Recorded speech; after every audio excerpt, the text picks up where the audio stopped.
चला, आज आपण व्याकरणातील एका सर्वात मोठ्या टॉपिकला आणि महत्वाच्या टॉपिकला सुरुवात करणार आहोत की ज्या टॉपिकचं नाव आहे direct speech and indirect speech, ज्याला आपण मराठीमध्ये प्रत्यक्ष कथन आणि अप्रत्यक्ष कथन असे म्हणतो. आता खरं तर ह्या टॉपिकचं असणारं जे नाव आहे त्या नावातच त्याचा अर्थ दडलेला आहे. प्रत्यक्ष कथन म्हणजे काय? कथन म्हणजे तरी काय? बोलणे, की नाही? आता मी जे बोलतो आहे, माझ्या तोंडचे शब्द जसेच्या तसे त्या ठिकाणी तुम्ही ऐकत आहात, त्याला म्हणावं डायरेक्ट स्पीच. आणि अप्रत्यक्ष कथन म्हणजे काय? इनडायरेक्ट स्पीच म्हणजे काय? मी जे काही बोलतो आहे ते तुम्ही ऐकणार आणि ते जाऊन थर्ड पर्सनला सांगणार, त्याला म्हणायचं इनडायरेक्ट स्पीच. इतकं साधं आणि सोपं असतं डायरेक्ट स्पीच आणि इनडायरेक्ट स्पीच या दोन्हीतला असणारा फरक. ठीक आहे. मग आता मी जे बोलतो आहे ते मी बोलत असताना जे काय बोलतो आहे ते माझे तोंडचे शब्द जसेच्या तसेही तुम्ही इतरांना सांगू शकता, किंवा ते शब्द जसेच्या तसे न सांगता ते शब्द तुम्ही तुमच्या भाषेत इतरांनाही सांगू शकता. जेव्हा केव्हा मी बोललेले शब्द जसेच्या तसे इतरांना सांगता तेव्हा त्याला म्हणतात डायरेक्ट स्पीच, आणि मी बोललेले शब्द तुम्ही ऐकून तुम्ही तुमच्या भाषेत जेव्हा इतरांना सांगता तेव्हा त्याला इनडायरेक्ट स्पीच असे म्हणतात. म्हणूनच आपण डायरेक्ट स्पीच आणि इनडायरेक्ट स्पीचचा विचार करत असताना या ठिकाणी हा भाग पाहतो आहोत. We may report the words of a speaker in two ways. Okay. When we quote the actual words of a speaker, that is called direct speech. Okay. And when we report, okay, what the speaker said without quoting his actual words, that becomes indirect speech. For example, if I say, he said, comma into double inverted commas, I am feeling unwell.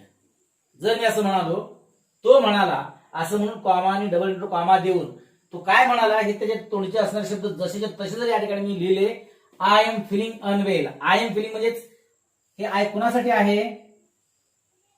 It reports back to the speaker, बरोबर आहे. पण तरी सुद्धा मी या ठिकाणी बोलत असताना he said, तो म्हणाला, काय म्हणाला?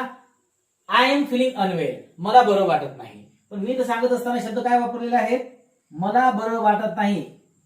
हे जे शब्द त्या बोलणाऱ्या व्यक्तीने जे बोललेले आहेत ते जसेच्या तसे या ठिकाणी मी लिहिले, म्हणून याला म्हणायचं असतं डायरेक्ट स्पीच. ओके. आणि जेव्हा केव्हा त्याने जे काही बोललेलं आहे ते मी ऐकून घेतो आणि ते येऊन मी तुमच्या समोर माझ्या भाषेत समजावून सांगतो, त्यावेळेस त्याला म्हणतात इनडायरेक्ट स्पीच.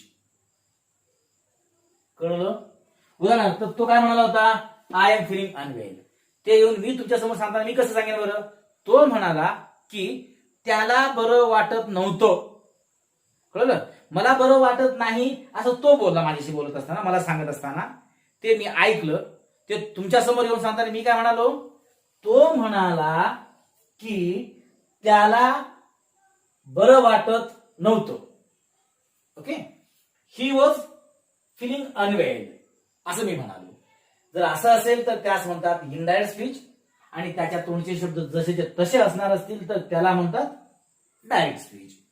मग आता हे दोन्ही वाक्य फळ्यावरती आहेत, तुमच्या समोर आहेत. या दोन्ही वाक्याकडे पाहिल्यानंतर या डायरेक्ट स्पीचचं इनडायरेक्ट स्पीच मध्ये रूपांतर करत असताना कोणकोणते बदल केल्याचे लक्षात येतात बघा बरं. सर्वात महत्वाचा मुद्दा, जेव्हा केव्हा दिलेल्या डायरेक्ट स्पीचचं इनडायरेक्ट स्पीच मध्ये रूपांतर करायचं असतं तेव्हा त्या डायरेक्ट स्पीचच्या वाक्यातील रिपोर्टिंग व्हर्ब नंतरचा असणारा कॉमा आणि त्या स्पीकरचे असणारे जे काही वर्ड्स जे असतात ते वर्ड्स ज्या डबल इन्व्हर्टेड कॉमाज मध्ये ठेवलेले असतात ते डबल इन्व्हर्टेड कॉमाज निघून जातात. झाले का? असं बरोबर इकडे दिसतात कुठे तुम्हाला कॉमा डबल इन्व्हर्टेड कॉमाज नाही. याचा अर्थ कॉमा डबल इन्व्हर्टेड कॉमा निघून जातात.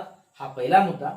आणि दुसरा मुद्दा, हे कॉमा आणि डबल इन्व्हर्टेड कॉमा निघून गेल्यामुळे हे दोन्ही एकमेकांना जोडावं लागणार आहे आपल्याला, आणि ते जोडण्याकरिता दॅट सारखा कंजंक्शन या ठिकाणी वापरला जातो.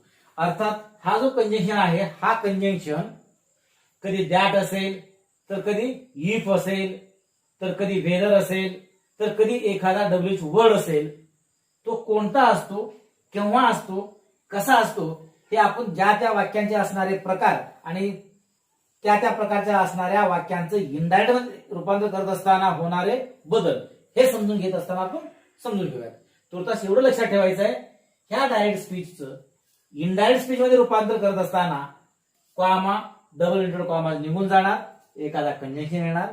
त्यानंतर त्या डायरेक्ट स्पीच मध्ये असणारे जे काही प्रोनाउन्स असणार आहेत, जे तर काय म्हणतो आता फॉर एक्झाम्पल या ठिकाणी आहे प्रोनाउन आहे, ते प्रोनाउन कोणासाठी आहेत. उदाहरणार्थ आता यातील असणारा आहे, पाठीमध्ये असणाऱ्या त्या ही साठी आहे, बरोबर.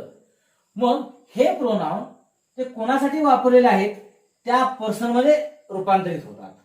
हे आय ही साठी होतं, म्हणून या ठिकाणी आपण इनडायरेक्ट मध्ये रूपांतर करत असताना आय ऐवजी ही घेतलं.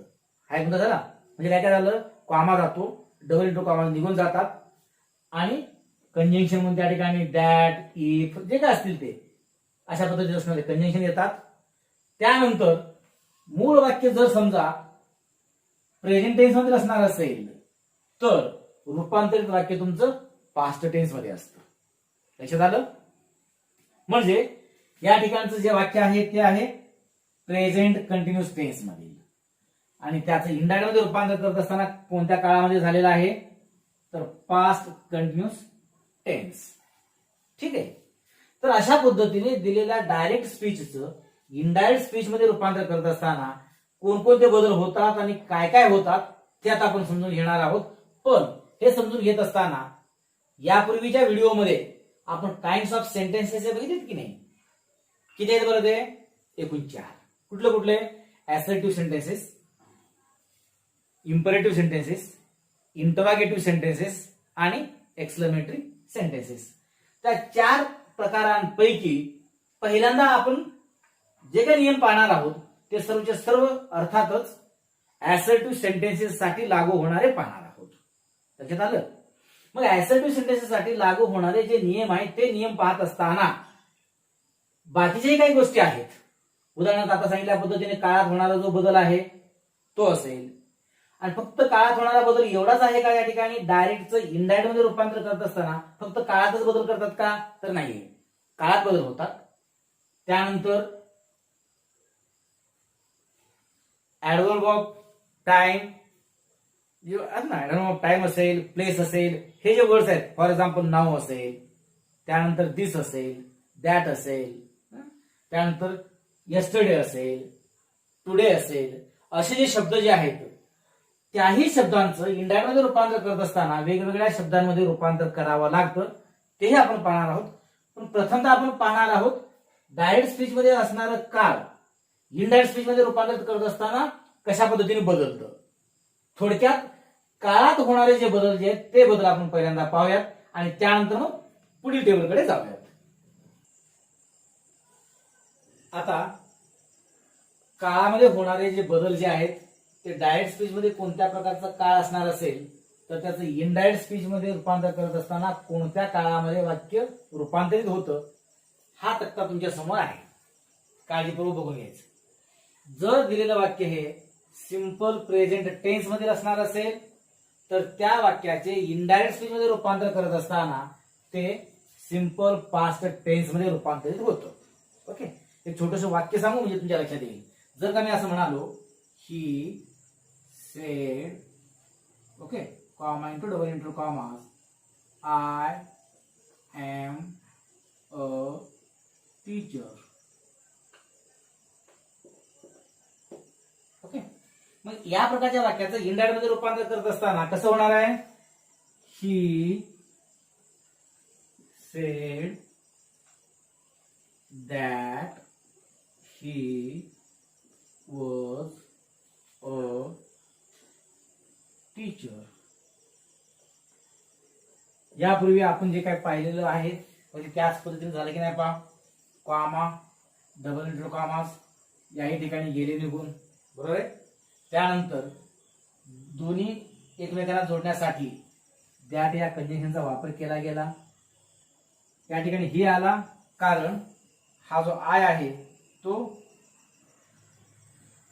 रिपोज बॅक टू ही म्हणून, आणि पुढे वाक्यात एम आहे subject plus am plus dot dot म्हणजे सिंपल प्रेझेंट टेन्स आहे. सिंपल प्रेझेंट टेन्सचं सिंपल पास्ट टेन्स मध्ये अशा पद्धतीने रूपांतरित झालं. त्यानंतर जर समजा दिलेलं डायरेक्ट स्पीच मधील वाक्य हे प्रेझेंट कंटिन्युअस टेन्स मध्ये असणार असेल तर त्या वाक्याचे इनडायरेक्ट स्पीच मध्ये रूपांतर करत असताना पास्ट कंटिन्युअस टेन्स मध्ये रूपांतर होतं. उदाहरणार्थ तेही एक वाक्य आपण बघूया त्या ठिकाणी. ही said comma into double into commas I am reading a book. Okay. आता या वाक्याचं इनडायरेक्ट मध्ये रूपांतर करत असताना कशा पद्धतीने होईल.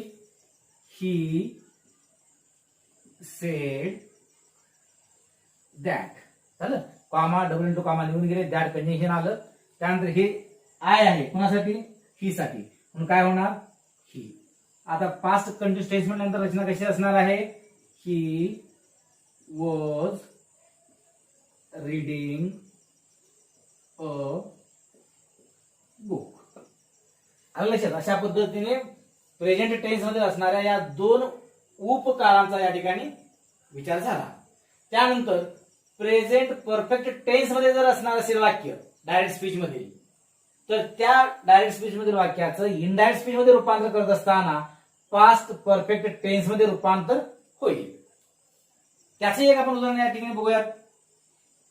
He said comma into double into commas I have return a letter असं वाक्य आहे.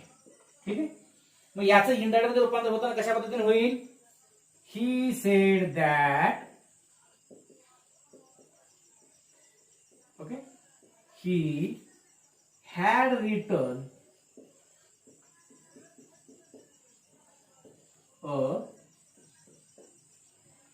लेटर असं होईल. ओके. आता जर दिलेलं डायरेक्ट स्पीचचं वाक्य हे प्रेझेंट परफेक्ट कंटिन्युअस टेन्स मध्ये असणार असेल तर त्या वाक्याचं इनडायरेक्ट स्पीच मध्ये रूपांतर करत असताना कोणत्या काळामध्ये रूपांतर होईल तर पास्ट परफेक्ट कंटिन्युअस टेन्स या काळामध्ये त्याचं रूपांतर होईल. त्यासाठीच देखील आपण एक वाक्य घेऊयात. वाक्य असं असेल.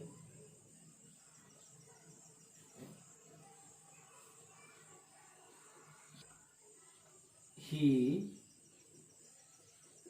Sed comma into double into commas. आता पास्ट परफेक्ट कंटिन्युअस टेन्स जरी प्रेझेंट परफेक्ट कंटिन्युअस टेन्स बद्दल आपल्याला वाक्य घ्यायचं आहे. ठीक आहे. मग मी काय म्हणे. I have been living in Malinagar असं वाक्य असेल. ठीक आहे. मग आता या वाक्याचं इनडायरेक्ट मध्ये रूपांतर करत असताना कशा पद्धतीने होईल. He said that he had been living in Malinagar. Okay. अशा पद्धतीने दिलेल्या पहिल्या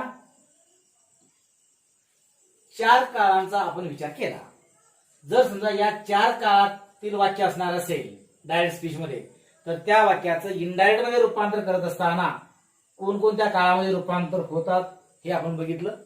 आता जर दिलेलं वाक्य हे मुळातच सिंपल पास्ट टेन्स मध्ये असणार असेल तर मात्र त्याचं इनडायरेक्ट मध्ये रूपांतर करत असताना पास्ट परफेक्ट टेन्स मध्ये रूपांतर होतो हे लक्षात घ्यायचं.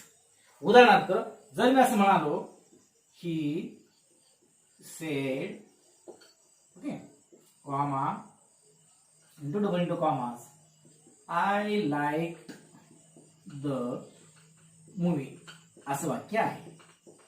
मग आता या वाक्याचं इनडायरेक्ट मध्ये रूपांतर करत असताना आता सांगितल्या पद्धतीने पास्ट परफेक्ट टेन्स मध्ये मला रूपांतरित करावं लागेल.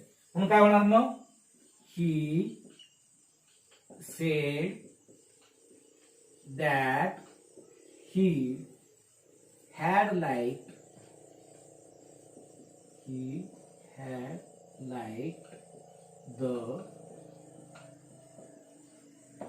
movie. ओके. आणि जर समजा दिलेलं वाक्य मुळातच पास्ट कंटिन्युअस टेन्स मध्ये असणार असेल तर त्या वाक्याचं इनडायरेक्ट मध्ये रूपांतर करत असताना मात्र पास्ट परफेक्ट कंटिन्युअस टेन्स मध्ये रूपांतर होईल. उदाहरणार्थ जर समजा मी असं म्हणालो he said, okay, I was reading a book. ठीक आहे. तर या वाक्याचं इनडायरेक्ट मध्ये रूपांतर करत असताना कसं होणार आहे, तर ही सेड दॅट ही, आता was reading a book past continuous tense होतं, त्याचं इनडायरेक्ट मध्ये रूपांतर करत असताना आताच काय सांगितलं, पास्ट परफेक्ट कंटिन्युअस टेन्स मध्ये रूपांतर होतं. म्हणून he said that he had been reading a book असं होईल. इथपर्यंतचा जो भाग आहे तो भाग आपल्यासाठी अतिशय महत्वाचा. ठीक आहे का, तर या वेगवेगळ्या पहिल्या असणाऱ्या 6 काळांचं वेगवेगळ्या काळामध्ये रूपांतर होईल. पुढील 2 काळ आहेत, नाही असं नाहीये, पण जर दिलेलं वाक्य मुळातच पास्ट परफेक्ट टेन्स मध्ये असणार असेल किंवा पास्ट परफेक्ट कंटिन्युअस टेन्स मध्ये असणार असेल तर त्या वाक्याचं इनडायरेक्ट मध्ये रूपांतर करत असताना काळात कसलाच बदल होत नाही. म्हणून या ठिकाणी रिमेन्स अनचेंज्ड. म्हणजेच पास्ट परफेक्ट टेन्सचं इनडायरेक्ट मध्ये रूपांतर करताना पास्ट परफेक्ट टेन्स मध्येच ठेवायचं असतं आणि पास्ट परफेक्ट कंटिन्युअस टेन्सचं देखील इनडायरेक्ट मध्ये रूपांतर करत असताना पास्ट परफेक्ट कंटिन्युअस टेन्स मध्येच रूपांतर ठेवायचं असतं. त्यामुळे त्या 2 काळासाठी म्हणून या ठिकाणी वाक्य मी घेत नाही, काही आवश्यकता नाहीये. काय होणार आहे, फक्त बदल हे फक्त कॉमा डबल इंटू कॉमा निघून जाणार आहेत. सर्वनामामध्ये फक्त योग्य तो बदल होणार आहे, काळ तर जसाच्या तसा राहणार आहे, संपलं. त्यामुळं या 2 वाक्यांसाठी या 2 काळांसाठी वाक्य त्या ठिकाणी आपण घेत बसत नाहीये, घेण्याची आवश्यकता नाहीये. पण आता आपण हे एकूण 8 काळ बघितले. 8 काळांचं रूपांतर कोणकोणत्या काळामध्ये होतं हेही आपण पाहिलं. फक्त एवढंच बघून चालणार आहे का, नाही. तर याच बरोबर वेगवेगळ्या सहाय्यकारी क्रियापदांचं इतर कोणत्या सहाय्यकारी क्रियापदामध्ये रूपांतर होतं ते आपल्याला बघावं लागणार आहे. मग ते सहाय्यकारी क्रियापद पाहत असताना इंग्रजीमध्ये एकूण सहाय्यकारी क्रियापद किती यापूर्वी आपण बघितलेले आहेत.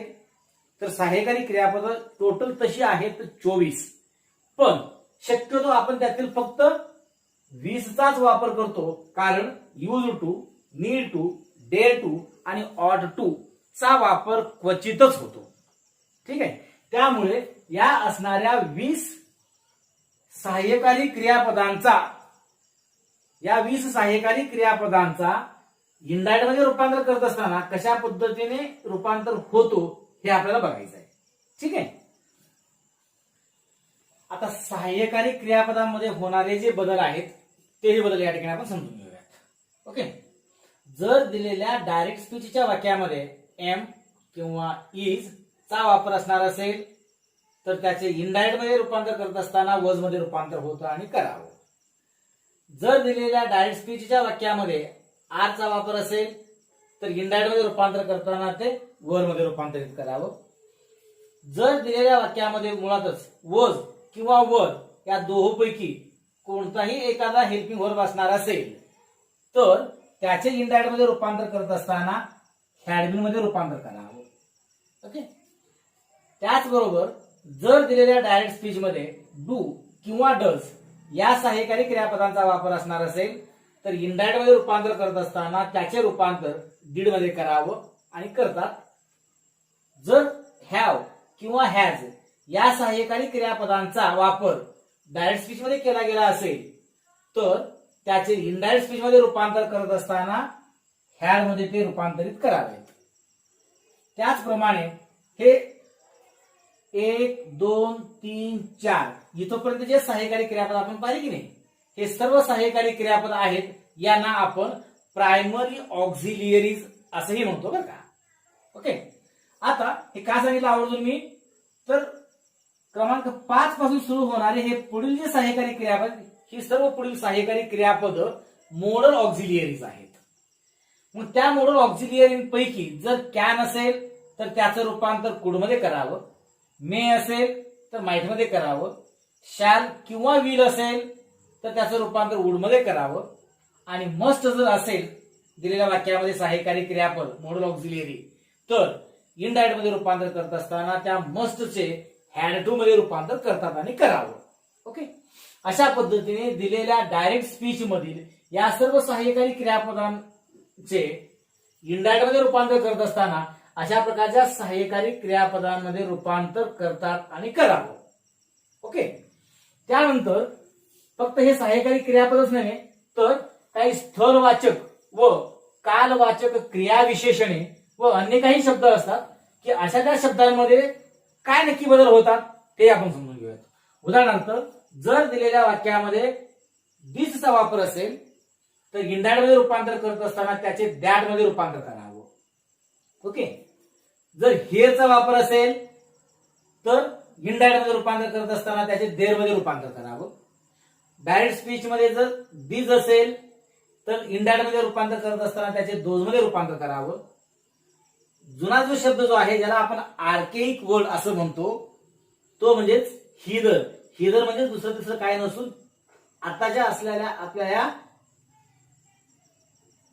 इंग्रजीमध्ये त्यास आपण हिअर असं म्हणतो. जर हिदर असा शब्द असणार असेल तर त्याचे इनडायरेक्ट मध्ये रूपांतर करताना थिदर मध्ये रूपांतर करावं. जर नाऊ असेल तर त्याचे देन मध्ये रूपांतर करावं. ॲगो असेल बिफोर, दस असेल तर सो मध्ये रूपांतरित करावं. हेन्स असेल तर देन्स मध्ये त्याचं रूपांतर करावं. टुडे असेल तर दॅट डे असं घ्यावं. टुमॉरो असेल तर द नेक्स्ट डे असं घ्यावं. जर येस्टरडे असणार असेल तर द डे बिफोर किंवा द प्रिव्हियस डे असं रूपांतरित करावं. त्यानंतर जर दिलेल्या वाक्यामध्ये टू नाईट किंवा लास्ट नाईट चा वापर आलेला असेल तर त्याचे इनडायरेक्ट मध्ये रूपांतर करत असताना दॅट नाईट असं करतात आणि करावं. आणि शेवटचा भाग, जर दिलेल्या डायरेक्ट स्पीचच्या वाक्यामध्ये लास्ट वीक असा आलेला असेल तर इनडायरेक्ट मध्ये रूपांतर करत असताना त्याच्या ऐवजी द प्रिव्हियस वीक असा शब्द समूह घेतात आणि घ्यावं. अशा पद्धतीने सहाय्यकारी क्रियापदामध्ये होणारे बदल, स्थलवाचक व कालवाचक क्रियाविशेषण व अन्य काही शब्दांमध्ये होणारे बदल, आणि शिवाय यापूर्वीचा जो टेबल आपण पाहिला तो म्हणजेच काळ व काळामध्ये होणारे बदल, हे सर्व काही या ठिकाणी आपण बघितले. बरोबर आहे. मग हे सर्व बदल बघून झाल्यानंतर आता खरं तरी मुख्य डायरेक्ट स्पीच आणि इनडायरेक्ट स्पीचच्या मुख्य भागाला सुरुवात होते. म्हणजे काय, तर जे काही एकूण 4 प्रकारची वाक्य आहेत की नाही, ऍसर्टिव्ह sentences, imperative sentences, interrogative sentences आणि एक्सक्लेमेटरी सेंटेन्सेस, त्यातील असणाऱ्या क्रमशः एका एका प्रकारच्या वाक्यांचं इनडायरेक्ट स्पीच मध्ये रूपांतर करत असताना कशा पद्धतीने करतात आणि करावं ते आपण समजून घेणार आहोत. पण तत्पूर्वी देखील अजून एक महत्वाचा भाग राहून जातोय आणि तो म्हणजेच आपण 1 नंबरचा जो टेबल जो पाहिला तो काय पाहिला आपण, काळ व काळामध्ये होणारे बदल. बरोबर आहे. तर त्या काळामध्ये होणाऱ्या त्या बदलाला काही अपवाद आहेत, कळतं. ते अपवाद नक्की काय आहेत ते आता आपण समजून घेणार आहोत. जर दिलेल्या डायरेक्ट स्पीचच्या वाक्यातील रिपोर्टिंग व्हर्ब जो आहे तो simple present tense, present perfect tense किंवा फ्युचर टेन्स मध्ये असणार असेल तर त्या डायरेक्ट स्पीचच्या वाक्याचं इनडायरेक्ट स्पीच मध्ये रूपांतर करत असताना काळात बदल होत नाही. उदाहरणार्थ, जर मी असं म्हणालो, he says comma into double into comma, it is not my mistake. Okay, असं जर वाक्य असणार असेल तर या वाक्याचं इनडायरेक्ट स्पीच मध्ये रूपांतर करत असताना कशा पद्धतीने होणार आहे, तर he says comma double into comma निघून जाणार, दॅट येणार, इथं पण ठीक आहे. पुढे असणारं जे इट आहे इटच राहील. आता काळात बदल होणारच नाही म्हटल्यानंतर इजच राहणार. म्हणून इट इज नॉट. आता मात्र हे जे माय आहे, हे माय कोणासाठी वापरलेलं आहे हो? जो बोलतो आहे स्पीकर त्याच्यासाठी आहे. तो म्हणतो it is not my mistake. ती माझी चूक नाही. माझी म्हणजे कोणाची? जो बोलतो त्याची चूक. आणि कोण आहे बोलणारा? तो आहे.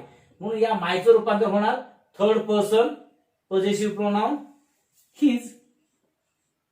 म्हणून उत्तर होईल it is not his mistake. ठीक आहे.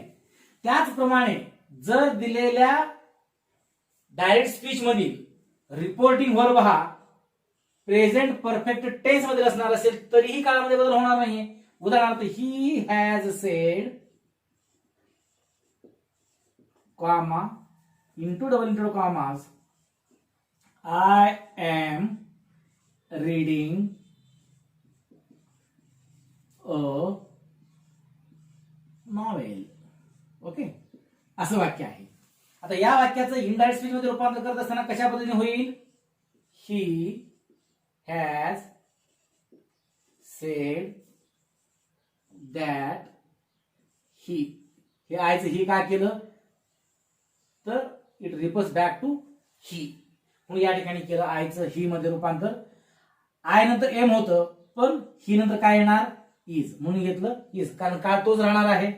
He is reading a novel.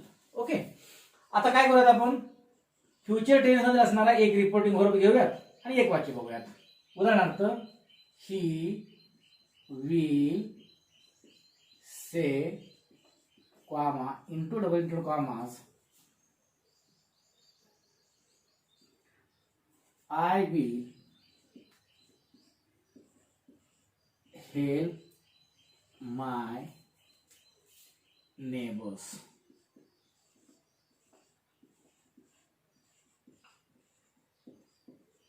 Okay, मग आता या वाक्याचं इनडायरेक्ट मध्ये रूपांतर करत असताना कशा पद्धतीने होईल? He will say that he. विलचं विलच राहणार. Okay, help. आता हे माय कुणासाठी आलेलं आहे? या ही साठी. म्हणून या मायचं रूपांतर कशात होणार? आता हिज मध्ये. His NEIGHBOURS. ओके, अशा पद्धतीने जर समजा दिलेल्या डायरेक्ट स्पीचच्या वाक्यातील असणारा जो रिपोर्टिंग वर्ब आहे तो सिंपल प्रेझेंट टेन्स किंवा प्रेझेंट परफेक्ट टेन्स किंवा फ्युचर टेन्स मध्ये असणार असेल तर त्या डायरेक्ट स्पीचच्या वाक्याचं इनडायरेक्ट स्पीच मध्ये रूपांतर करत असताना काळात बदल होत नाहीत. भलेही यापूर्वी आपण काळात होणारे बदल जे पाहिले असले तरी जर रिपोर्टिंग वर्ब अशा प्रकारचे असणार असतील तर काळात बदल होत नाही. हा एक मुद्दा. कारण यापूर्वी काळ आणि काळात होणारे जे बदल आपण बघितलेले होते की नाही ते जर रिपोर्टिंग वर्ब भूतकाळातील असेल तर असे गृहीत धरून आपण ते बदल बघितलेले होते. हा एक मुद्दा. आणि दुसरा एक आणखी एक महत्वाचा मुद्दा या ठिकाणी सांगायचा आहे, आपल्याला बघायचा आहे. आणि तो मुद्दा म्हणजे काही वेळेस भले दिलेल्या वाक्यातील असणारा रिपोर्टिंग वर्ब भूतकाळातील असला तरी देखील त्या डायरेक्ट स्पीच मध्ये असणाऱ्या वाक्यांचं इनडायरेक्ट स्पीच मध्ये रूपांतर करत असताना काळात बदल होत नाही. मग त्या सिच्युएशन्स कोणत्या असतात? तर जर दिलेलं वाक्य हे युनिव्हर्सल ट्रूथ मध्ये असणार असेल, युनिव्हर्सल ट्रूथ ज्याला आपण त्रिकालाबाधित सत्य असं म्हणतो. ओके, पूर्वीही तसंच होतं, आजही तसंच आहे आणि भविष्यातही ते तसंच राहणार आहे, त्याला म्हणतात युनिव्हर्सल ट्रूथ. उदाहरणार्थ जर सांगायचं झालं तर the teacher sed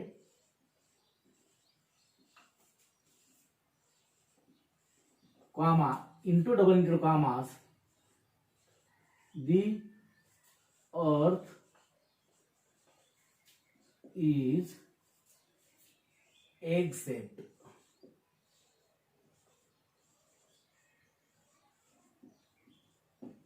okay, the earth is accept. मग आता या वाक्याचं इनडायरेक्ट मध्ये रूपांतर करत असताना कशा पद्धतीने होणार, तर the teacher sed that the earth is except.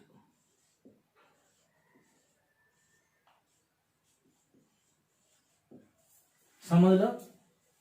ते शिक्षक म्हणाले पृथ्वी ही अंडाकृती आहे. मग आता मला सांगा, पृथ्वीचा जो आकार जो आहे तो अंडाकृती होता, अंडाकृती आहे आणि भविष्यातही तो अंडाकृती राहणारच आहे. म्हणून हे वाक्य युनिव्हर्सल ट्रूथ मधलं असल्यामुळे जर मी असं म्हणालो असतो दी अर्थ वॉज एक्सेप्ट, मग मात्र अर्थ बदल असता की नाही बघा बरं.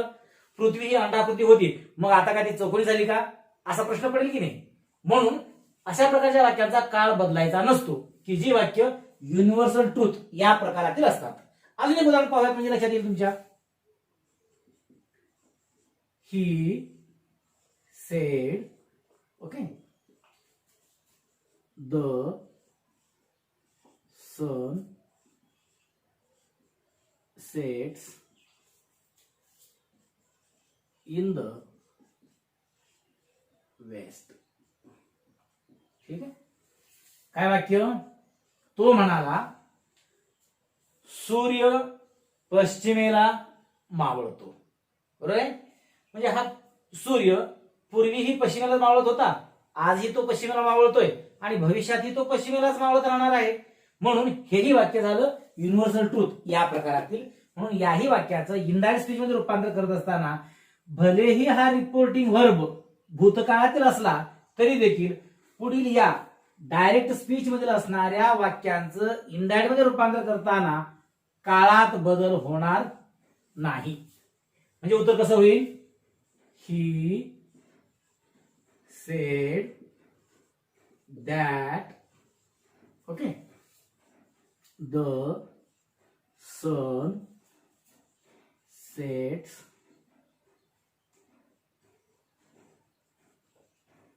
in the west. ओके, अशा पद्धतीने थोडक्यात जर सांगायचं झालं तर दिलेल्या डायरेक्ट स्पीचचं इनडायरेक्ट स्पीच मध्ये रूपांतर करत असताना काळामध्ये बदल होत असतात आणि ते कशा कशा पद्धतीने होतात हे आपण यापूर्वी 1 आणि 2 टेबल बघितले आहेत. ज्या पहिल्या टेबलमध्ये आपण एकूण 8 काळ आणि त्या 8 काळांचे रूपांतरित असणारे काळ बघितले. दुसऱ्या टेबलमध्ये आपण सहाय्यकारी क्रियापद आणि त्या सहाय्यकारी क्रियापदांचं रूपांतर तेही पाहिलं. पण जर reporting verb simple present tense किंवा प्रेझेंट परफेक्ट टेन्स किंवा फ्युचर टेन्स मधील असणार असेल तर डायरेक्ट स्पीचचं इनडायरेक्ट स्पीच मध्ये रूपांतर करताना काळात बदल होत नाही, हा एक मुद्दा.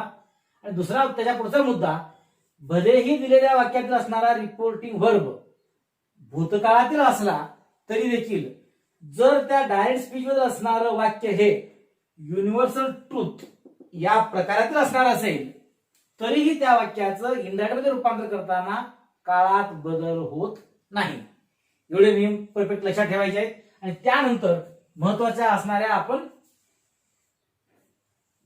टॉपिककडे जाणार आहोत. कोणत्या, तर डायरेक्ट स्पीचचं इनडायरेक्ट स्पीच मध्ये रूपांतर करत असताना वाक्यांचे एकूण प्रकार जे आहेत ते प्रकार पाहणार आहोत.